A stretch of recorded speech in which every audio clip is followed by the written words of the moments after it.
There are any number of life conditions that simply won't go away.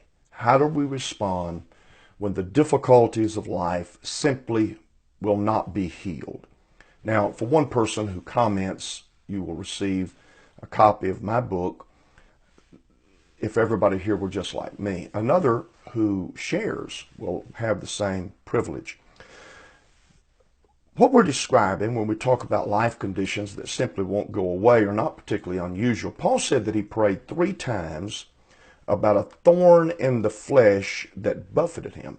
I think Paul was like us in that he perceived anything that buffeted him to be an opposition to his effectiveness. It would be like the wind blowing against a sailing vessel, making it more difficult to make progress. Well, Paul prays 3 times. He doesn't get a positive answer. As a matter of fact, God's response was not to heal Paul, but to explain to Paul.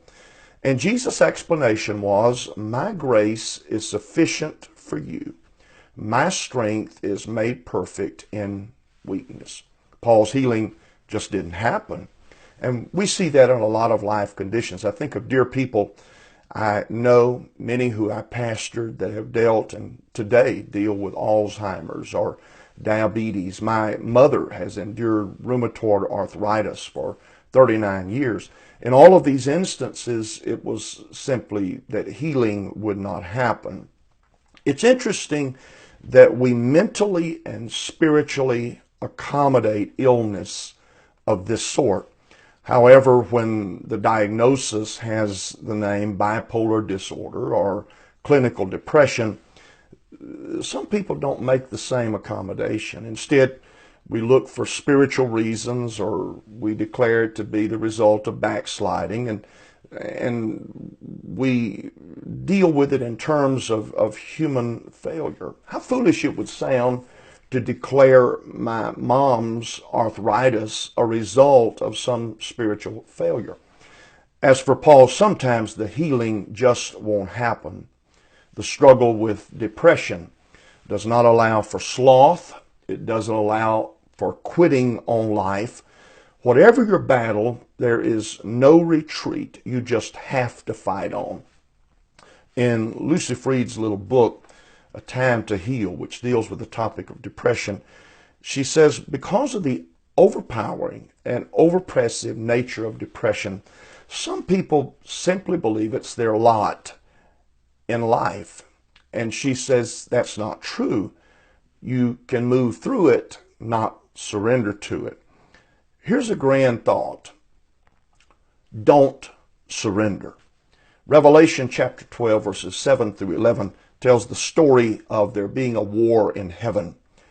An archangel named Michael and his force fought against a dragon, the dragon being Satan. The dragon and his angels, his followers, are said to have prevailed not. I like what the Greek scholar Kenneth Wiest said about that term, prevailed not.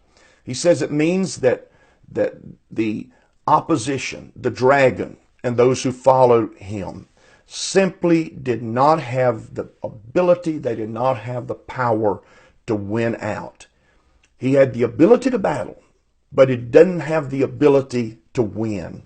Be encouraged today. Your depression or your physical condition can battle against you, but they don't have the power to win out. There will be no arthritis in heaven. There will be no diabetes. There will be no clinical depression. There will be no bipolar condition. The only way the dragon can win is if you quit. You can't surrender. Depression may fight against you. Don't surrender to the dragon. If you stay in the battle, you win. What opposes you does not have the strength to defeat you. Jesus' strength is showcased in your weakness.